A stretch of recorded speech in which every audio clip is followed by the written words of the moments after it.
So moving forward, we are bringing up the second speaker for today's event in the person of Professor Isaac U. Asuzu. He is the member expert committee on the WHO on snakebite and envenoming. He's a fellow Nigerian Academy of Science, a former VC, the Federal University, Oye-Ekiti, Nigeria, and a two-time deputy VC, University of Nigeria, Nsukka. A look at his bio. As professor of vet, pharmacology, and toxicology, Professor Isaac Asuzu is a fellow of the Nigerian Academy of Science and is currently working hard with his peers across the world as a member of the World Health Organization's technical group on matters relating to snakebite and envenoming. He is a former VC of the Federal University, Oye-Ekiti, Nigeria, after serving as a two-time Deputy Vice Chancellor at the University of Nigeria, Nsukka. He's a seasoned academic whose career started way back in 1982 and bagged the first PhD of the Faculty of Vet Medicine of the University of Nigeria. In what has become a sterling career, Prof. Asuzu has been principally involved in a lot of research works with special interest in medicinal plants, especially those abounding in tropical Africa.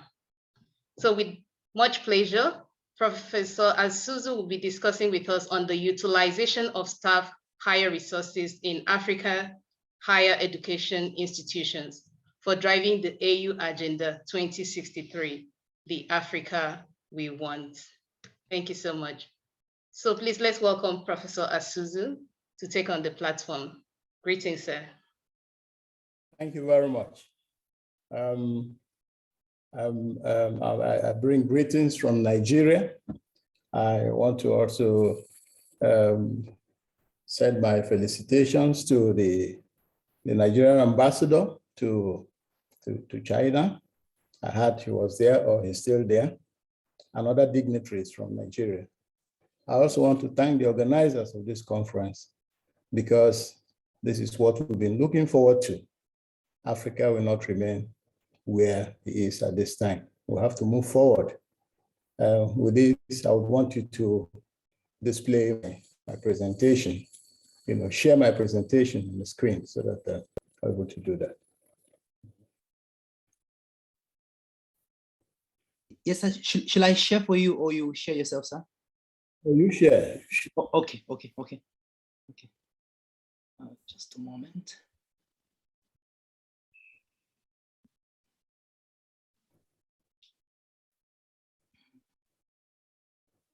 Okay, please, just a moment. I'm gonna draw it up.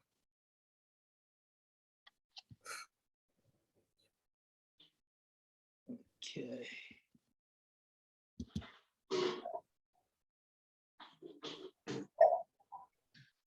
And while that is going on, please, you feel free to post your questions, comments, suggestions, and inquiries in the chat box, and we'll have time to discuss all these. So the chat box is open as well.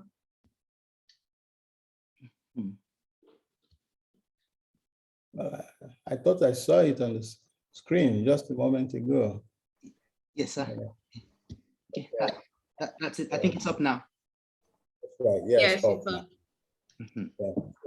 Of course, the title is there, Utilization of Staff Human Resources in African Educational Institutions. I think we could go on to the introduction. Okay. Move on. Yes. Yeah, African educational institutions are indeed endowed with diverse human resources that are ready to utilize for increased productivity.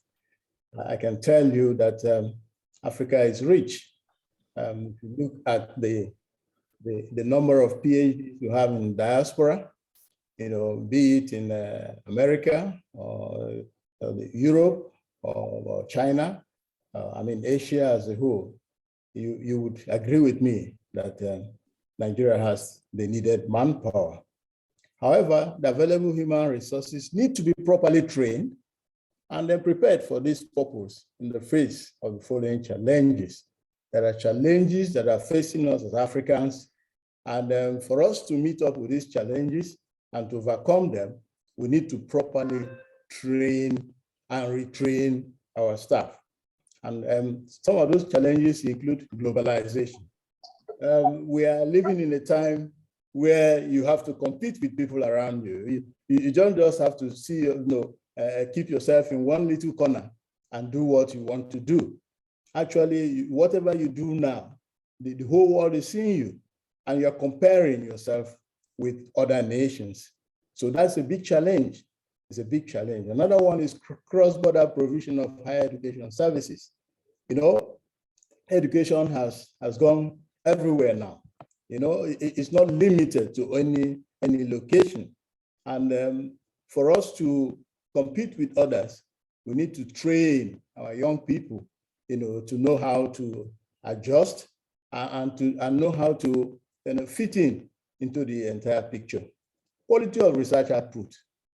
Research is no longer sit down in your little corner and then do something and publish. No, whatever you publish today, go through peer review, and you are competing with others. So the quality of research, and we'll look at that later, it also involves bringing in more people from diverse disciplines, and publish a paper. When people come from diverse disciplines and publish a paper, you agree with me that paper is richer than a paper written by just one person in a little area of knowledge. The knowledge and information-driven society. Of course, this is where we are today. This is where I see this advert by Google, and that will tell you the pizza you bought last time, the kind of pizza you eat, and so on and so forth. I mean, it's amazing. It's amazing. The knowledge of information. This society is a society of knowledge of information. So we have to adjust to that. It requires training and retraining. Curriculum changes. For long, we've remained in the curriculum we've been using all this time. But the world is changing, it's evolving. There's this dynamic environment, and you change your curriculum as things are changing. Your focus will change, and then the areas of concentration will also change. So that is also very important. All right. So the next thing is that we need to be guided by effective strategic, response to increasing demand for quality higher education. If we get it right, if we're strategic in our plans, then we'll go a long way. All right. And in that plan, the objective and to be actionable. The objective should be, to recognize the areas of comparative advantage. Definitely, we have some comparative advantage. Look at the large expanse of land we have. Look at the vegetation we have. Look at the minerals we have. God has endowed Africa with so much. Let our research, let all we do, take advantage of those areas where we have advantage over others. And then our plans to have achievable goals. You don't have to plan something that will never be done.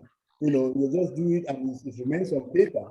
As we plan, let our plan be achievable, things that we can really achieve. Give ourselves, how do you put it? Give ourselves, how do you put it now? Give ourselves goals, and then let these goals, be guiding us. We're not just doing it for doing sake. So be in line with the vision and mission of the institution. For example, in the University of Nigeria, Nsukka, we have a strategic plan for 10 years. Most African universities don't even have that type of thing. Your strategic plan could be, for the meantime, it could be, it could be 5 years, it could be 10 years. And in that you have your vision, your mission should be considered. And that will be what will guide you. So that each time you achieve anything, You will tick it. Yeah, we have done this, we have not done that, we have done that. You know, with such strategic plans, we will not go astray, we will be focused. And of course, our strategic plan should have a core value. There should be core values attached to a strategic plan. And these core values, you know, differ with different places. For example, integrity in whatever we do, accountability, and transparency. You know, is a core value. You know?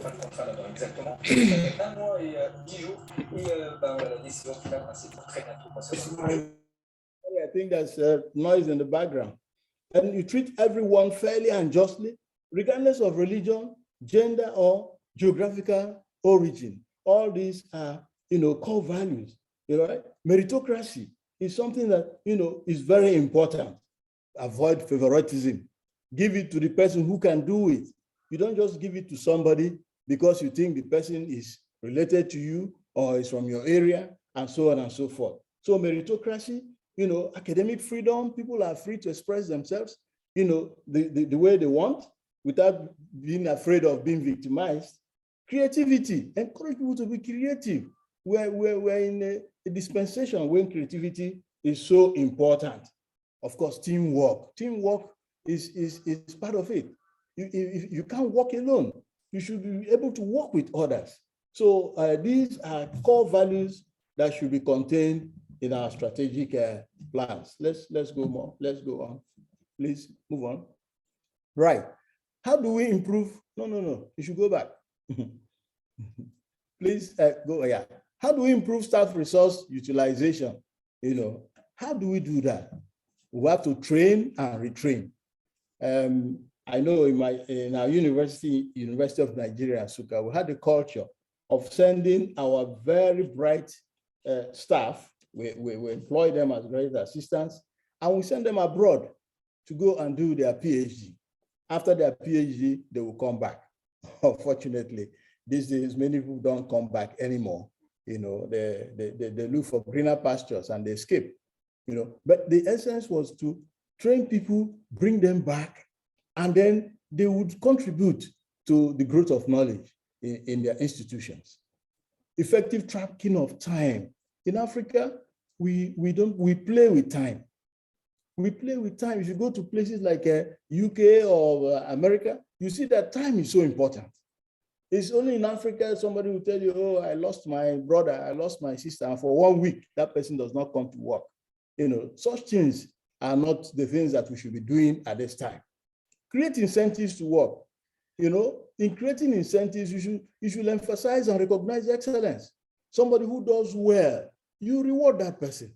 You know, create some rewards for people who do excellent work. And because if you do that, next time they will do better. Improve the workplace environment. I mean, Africa is usually very hot, especially somebody who is doing some brain work. He needs a cool environment where he can concentrate and do his work. Improve the environment, make it enticing, so that somebody enjoys doing his work. You know, set reasonable goals that are achievable. Set reasonable goals, and from time to time, go back and look at your goal. Are you meeting your goals or not? Why are you not meeting this goal or the other goal? So these are things we should do. And encouraging work, like I said before, we have to work as a team. We have to learn to accommodate one another, reason together, collaborations. We have to collaborate. One lab will collaborate with another lab. You know, what you find in Africa, I'm sorry to say, is that what happens in one lab, the other lab does not know. And that is very, very retrogressive. You know, we need to collaborate. I need to know what the other lab is doing. And I need to know what my own lab can contribute to what the other person's lab is doing. You know, in all, what we want to achieve is, you know, to develop our continent. And of course, we share best practices. So these are the ways we can improve, you know, on the resource utilization. What we have, we make best use of it. Yes, go on, please. Then, again, what are the outcomes of proper utilization of staff human resources? Of course, there are outcomes. And these are the things that are of interest to us. All right? You have well-trained staff with entrepreneurial skills. The teaching of entrepreneurial skills has become very important today. Because before now, you find somebody who has degrees, but he cannot do anything, you know? But these days, people should learn skills, all right? There have been improved job opportunities. You know, when you are properly trained, of course, you will find jobs to do, all right? And when people are busy doing something, the rate of crime will definitely reduce. And then another thing, another outcome of this is the growth in national economy. Our national economy will grow due to improved skills, industrial growth, due to improved R&D, start-up companies, science parks, enhanced public-private sector partnership. You see, the issue the problem we have in Africa today in terms of research and production is a big one, because what we do at this moment is end up at publishing papers. It is good to publish papers, but we need to take that further, all right? Let there be spill-offs from our research. Let us develop R&D. Let there be start-up companies. We should have science parks. When I was in Europe, when I was in the UK, the lab where I worked, we were getting orders from companies. Oh, we want to get, can you make an antiperspirant for us? So that's what we need now. Our company wants to market antiperspirants. How much will it take? You do your homework and say, this is the amount of money this will take. We need this equipment, we need that equipment. Before you know it, they brought all the equipment, they brought the money, and your job is to produce the thing for them. You see, this relationship between companies and academia is so important. Research teams working with companies. And you see, the research you do is targeted towards achieving a purpose, not just research for research purpose, no. And so this type of thing is what the universities should do.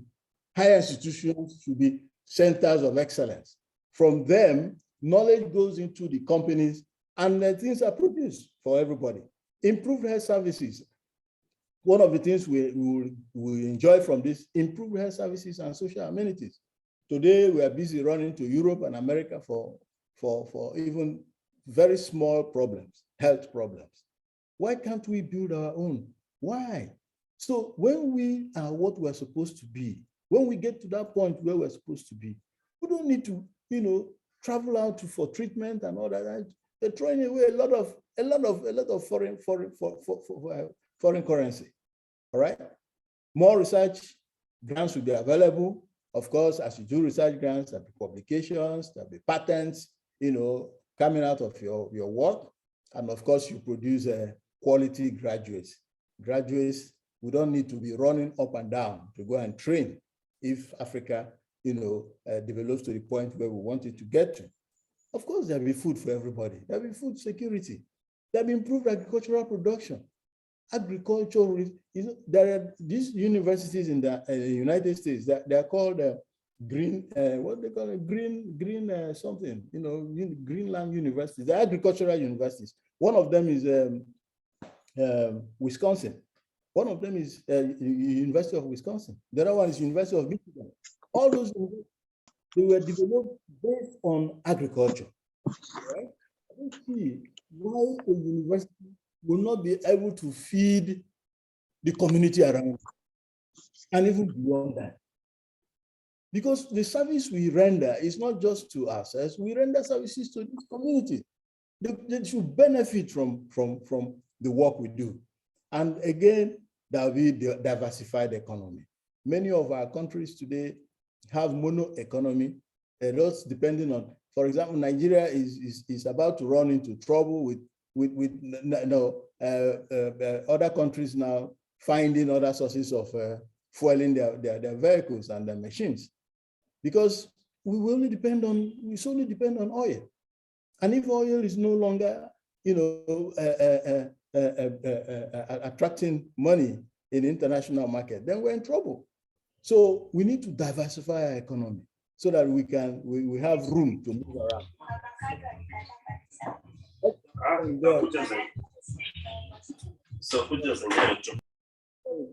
Before, just go back a little bit. Go back a little bit. Right. Yeah, emphasis should be on And when Africa is what it's supposed to be, then our young people will stop running away from Africa. There is mass exodus of young people from Africa today. Well-trained people who should remain behind and take part in the development of our continent. They're all running away looking for greener pastures. And that's the popular brain drain. This is part of what we're going to, the outcome of properly utilizing our staff human resources. Let's move on, please.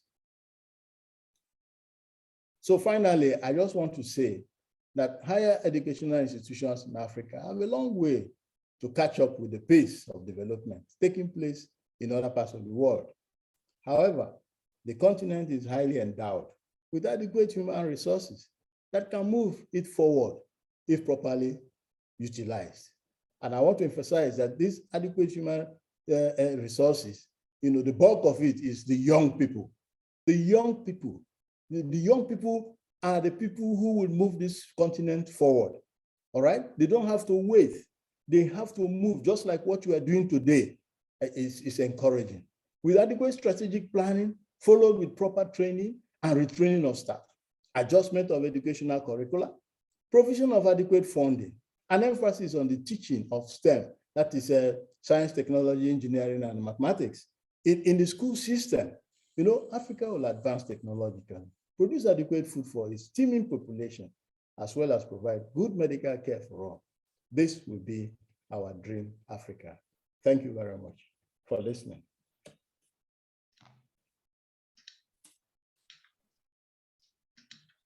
Wow, wow, wow.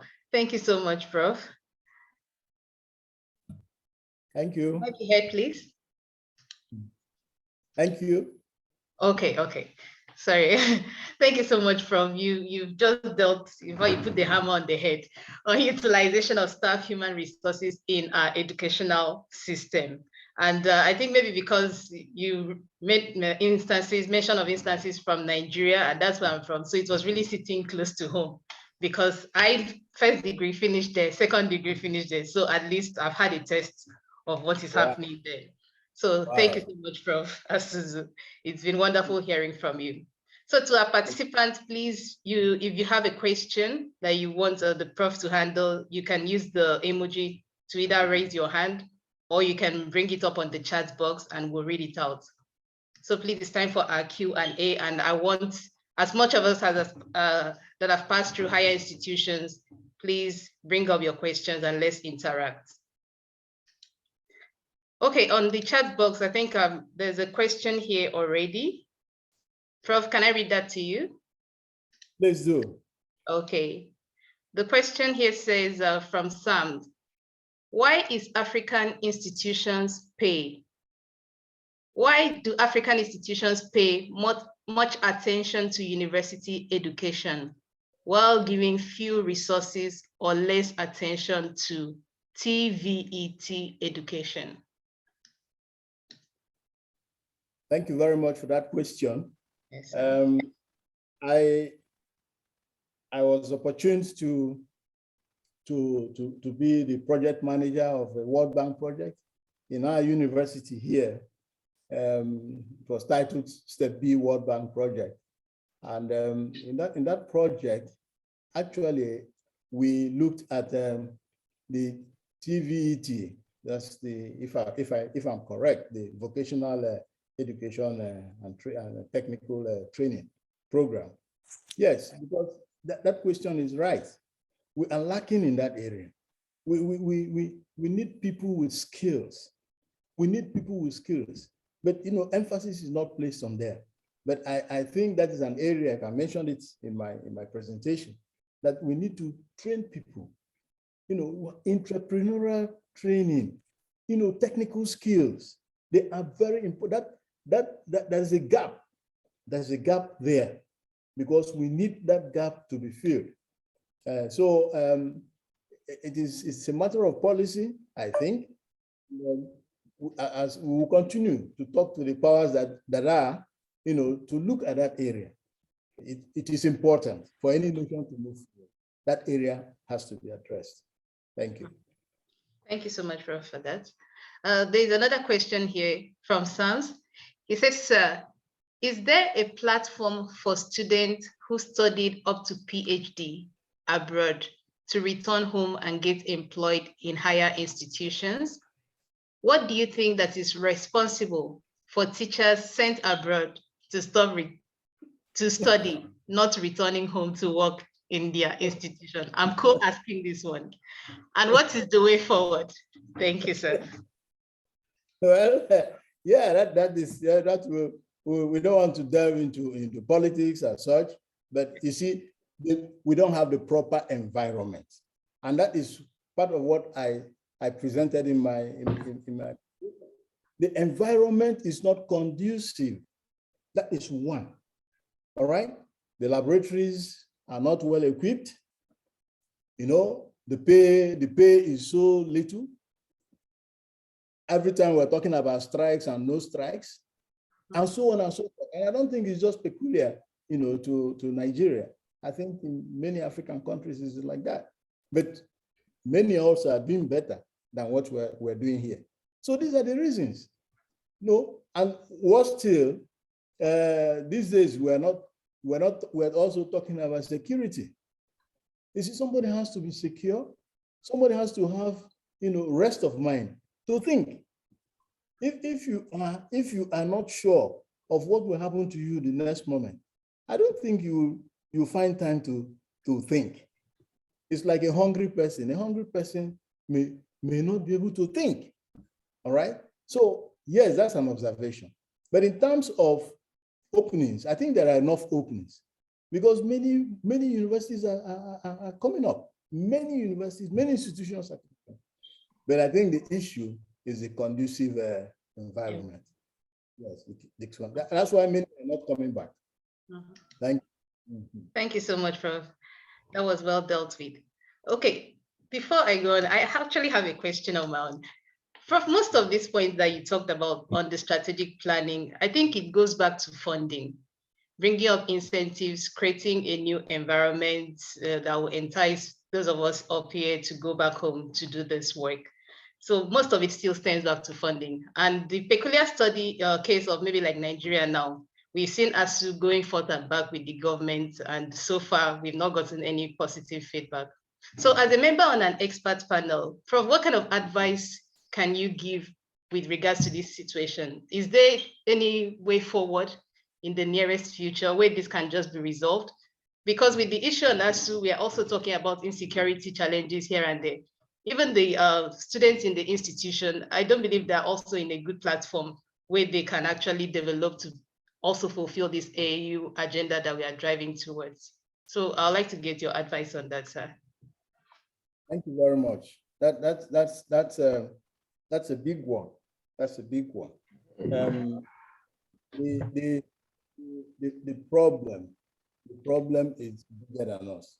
The government keeps on saying they don't have money, but they have money for doing other things. But I think we've come to the point where the institution should begin to think out of the box. They should begin to think of how to generate money also. All right? Because of Russia-Ukrainian conflict, there are some advices to come. Sorry about that. It is clear that the government cannot do it alone. And so the university should come in. When I was Vice Chancellor of Federal University, Oye-Ekiti, I needed to start an engineering faculty. I didn't have the money. The government was not bringing the money. I had to set up a committee to look into that. I remember myself and my team, we went to Obasanjo in Ota. We went to his house. And we talked with him. While we were with him, he took up his phone and he called some senators and told them, look, do something to support this university. We went out to meet some companies, you know, and these companies, you know, pledged certain things. We did a launching at Sheraton, not Sheraton, the other hotel, the big hotel in Abuja. We raised money. And today, Ekiti has one of the best engineering faculties. So what I'm trying to say is that we don't have to fold our arms. You know, while in Ekiti, I started an entrepreneurship center. Every student will go through that. And, you know, it was generating some funds. So we need to think How do we, use our intellect to make money? We don't have to wait for the government always. I think that will be a solution to that problem. Thank you. Well said, sir. We need to think outside of the box. Thank you so much for that. Some other questions on the chat box from Tabitha. It says, the reason why most African scholars are not encouraged to return home is due to the lack of research grants and support in all different countries. How can this be so? I think a Prof has also addressed that. Amaka, yes, sir. Something to that. I came back from the United States in 2020. All right, I went on sabbatical. When I came back, I saw young PhDs who trained in the UK, America, and all that, hovering around in the campus, in my faculty. I brought them together. I mentored them. I taught them how to write, proposals. With that committee, that work is still, that group is still working. Right now, we got a grant for 38 million naira to develop a molecular biology laboratory. You see, the thing is, you don't run away from these problems. You try to solve them. And unfortunately, many of our senior people are not mentoring others enough. They are not. So it's our country, we can't run away from it. If you run away, you will come back one day. So the earlier we start putting our heads together to do things, I think the better for us. Now, those young men are very busy now doing their research, and we're writing for more grants, we'll get more money. So we don't just wait for government. We must do something. Grant writing is important, and every academic should be involved in it. Thank you very much. Thank you much. Thank you, Prof. I think it's already spiking the drive in us. It's just more than publications, like you rightly mentioned. Another way to venture forth into is grant writing. A question here from Lawuba Koli says, hello, Prof. Isaac Asuzu. I must admit that your presentation was well educative. Congratulations on this excellent presentation. In your presentation, you elaborated that African universities only publish papers and do not market the ideas they contain. My question here is, why is this happening? And what can we do to resolve these problems? Yes. Again, the private sector is also not cooperating with the university system. That is one problem. Every person wants to be importer of goods. They just import things. Nobody wants to get involved in manufacturing. It's a problem because it's easier to make money by just importing things and selling. Like the example I gave before when I was in the UK, companies will come and say, we want to do this, we want that. What will it take to get this thing done? How much will it take? You do your homework and tell them it will take such amount of money. We need this equipment, we need this equipment.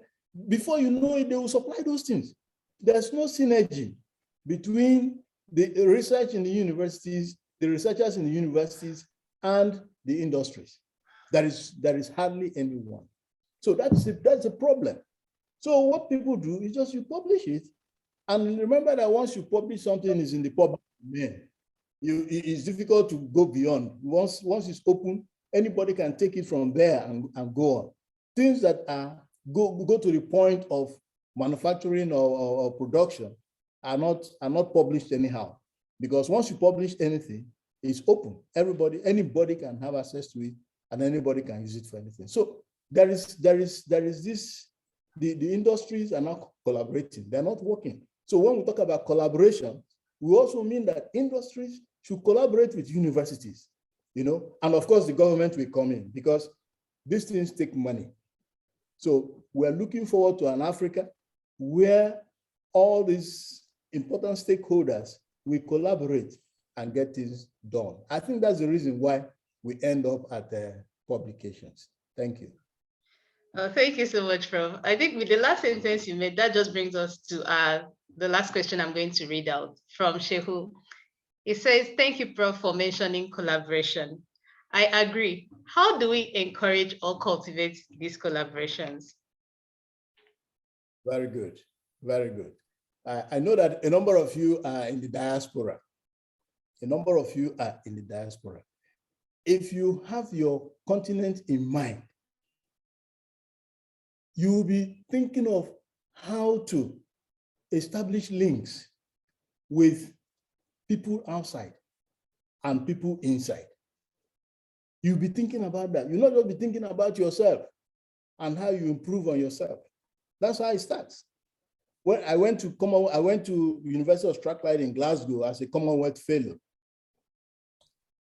And when I went there and I saw things that were happening, I don't want to go into details, but after that, I think I sent like 3 or 5 of my younger lecturers to that laboratory.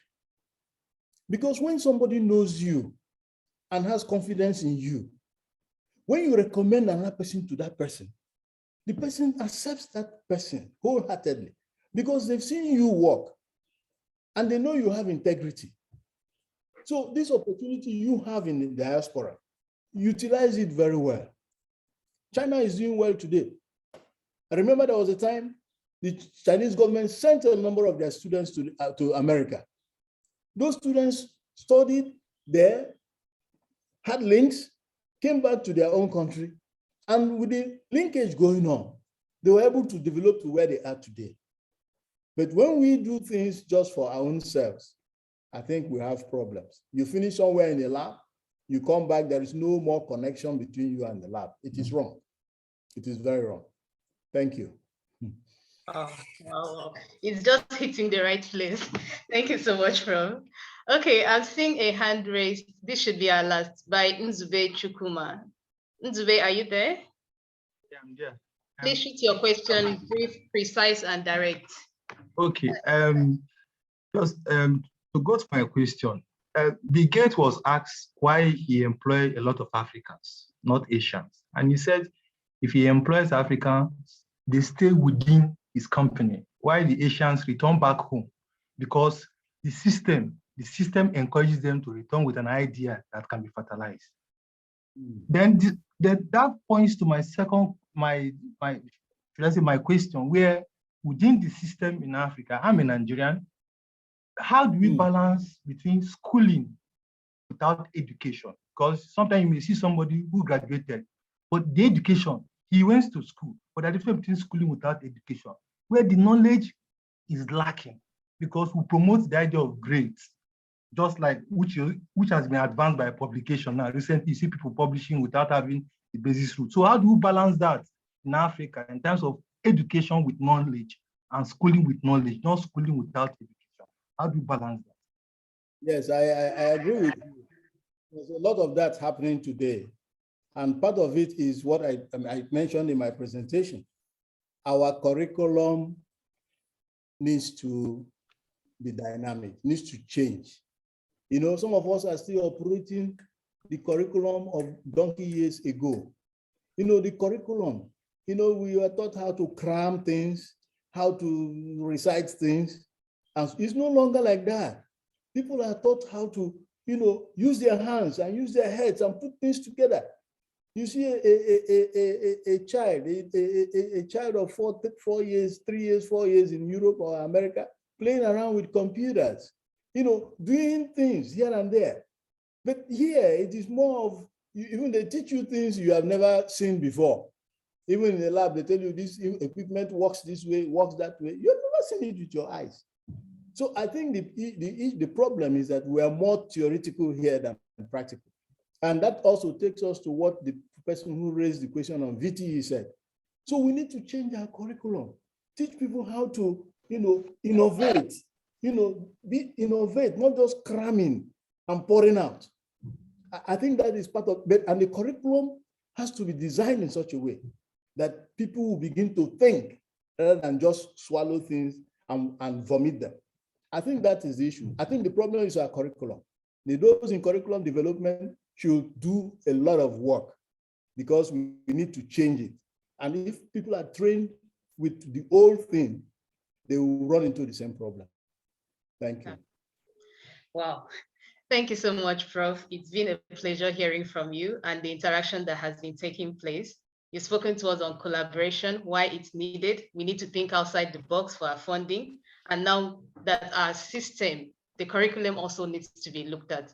So with this, we are so much grateful that you've spoken to us on utilization on the staff human resources in African educational institutions. And we hope with the knowledge we've gained, we'll be able to drive towards the Africa that we want. Thank you so much, Prof. Yes, Mary Victoria, just before you move on with the next thing, thank you so much once again, Professor Asuzu. We are so grateful. And just to emphasize something about he emphasized a lot about curriculum. So I would like to just use a moment to mention what the OAAD and the team with us are doing in that angle, in terms of practical things, real things that can be done, that can be beneficial for individuals and various persons who would contribute. So we have an agenda we call Agenda 2040, which is that between now and the next 18 years, our education, we have 46 research groups now in the OAAD. One of them is the Education Research Group, OAAD Education Research Group. We have curriculum experts in the group, and we're intending to work with established experts in the field of curriculum to also engage with people in all other fields to work towards developing curriculum that focuses particularly on African challenges using values-based approaches and sustainability linkages approaches to see what's happening on the continent, what are the values we expect, what can we do with what we have on ground. We develop curriculum with it. Between now and hopefully in the next 5 years, 5 to 10 years, we're going to have the curriculum ready. And the next 8 years after the curriculum is ready and thorough, we are working towards establishing our first university, which is called our University of Culture, Science, and Technology. And that university is, we're going to have our first campus either in Kenya, in Ethiopia, or in Rwanda. We have already done our multi-criteria decision-making analysis to choose the best place where it's going to be. And based on what we have on ground now, for now, that's what we are intending to be in one of these countries, the first, because the governments seem to be interested to do a number of things. Just a few days, on Sunday, there'll be a conference happening in that regard where the ambassador of Rwanda to China will be in a panel together to have some conversation about this kind of research and related things, so that subsequently we'll be hopefully engaging. We are aware that the president of Rwanda is really committed, and he has an independent mind, and he is very much passionate about Africa. We hope we may be able to work with them to drive that university at its inception.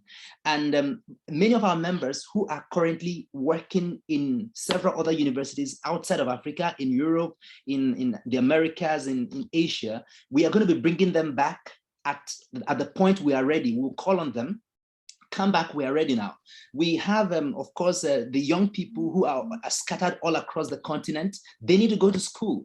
We're going to provide them curriculum that is particularly designed and customized for Africa, and it is projected onto 2100, and is going to be reviewed every decade to ensure that it is relevant to what's happening across the continent. And we're going to have people who are trained, who are experienced abroad, and also people who are back home who have the ground level engagement strategies for what's happening back home. And we will drive this to make it happen, hopefully by 2040. That it may come earlier, the money is not going to be a problem because the model is very clear. There are a lot of people who are at the moment sending their kids to several countries to study. The structure we're going to put in place will be so robust.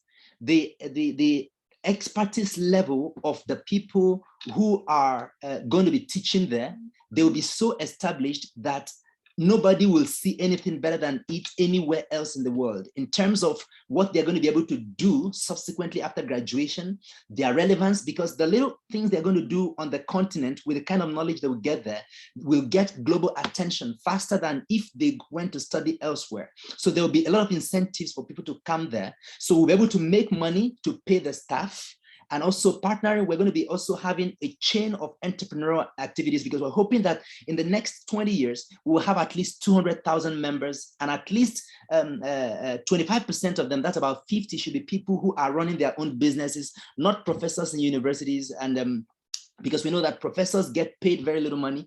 What we want to do on the continent requires money. We have the intellect that we can use to create the money. We're going to be engaging with our members. Many of them will run their own businesses. In fact, even yesterday, some of them already began talking about companies they are able to start. And we've started relationship with at least 200 venture capital companies who are going to be willing to invest. So money will not be the challenge for anybody who wants to do things in that regard. And so I just wanted to chip this in as quickly as possible so that we can begin to think on a broader scale. The plan is on, it's not going to fail, it's a long chain, and there is no reason to be worried about its implementation. Also, we are excited to have got the attention of the African Union, Citizens and Diaspora Directories. And just as you heard in the speech of the which Ms. Manal made, we are discussing, and several other things we implemented so that it can be institutionalized, to ensure that whatever resources that will be required to make it happen, whether it is political resources or international organization resources or human resources, all those will be strategically developed and set in place to be able to function effectively.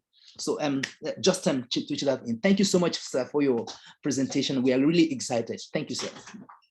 Okay. Thank you. Thank you, Prof.